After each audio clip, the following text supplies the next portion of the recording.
Perfect person standing by to talk about what the president discussed, from everything from Venezuela to Afghanistan to what's happening with the coronavirus. He's been leading the charge and sounding the alarm. Senator Tom Cotton of Arkansas. Senator, the president brought it up. He's concerned about the markets, but he says we're in a good place right now and close to a vaccine. What can you tell us?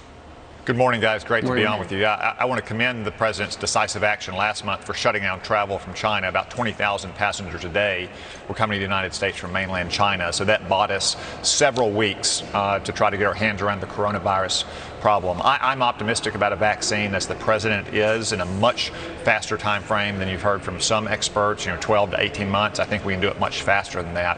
What we really need to focus on right now, though, what can be a big difference in a matter of days or weeks, is testing kits and testing criteria. I think we need to expand that testing criteria, and the FDA needs to move faster to get testing kits approved out on the front lines. Right now, unfortunately, we've had fewer than 500 people administered this test in America.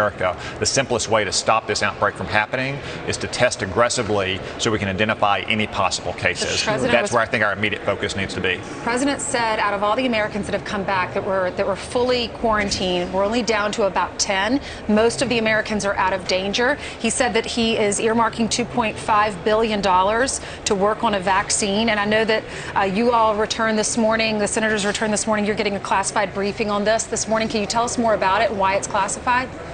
Yeah, just in a matter of moments, we'll be stepping into a briefing with administration officials to discuss some of these very topics.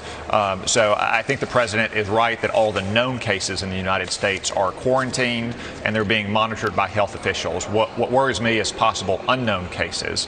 I mean, take, for instance, in New York City, you had 1,500 people fly directly into New York from Wuhan itself in the month of January before we shut down air travel from China. That's one reason why I think it's so important that we have an aggressive posture towards testing criteria and approving testing kits. Right. That's one thing I'll be discussing in this classified setting. We'll also obviously want to discuss what is happening inside of China, because the Chinese Communist Party is still lying about what's happening in China. They are more concerned about censoring criticism than they are responding to criticism.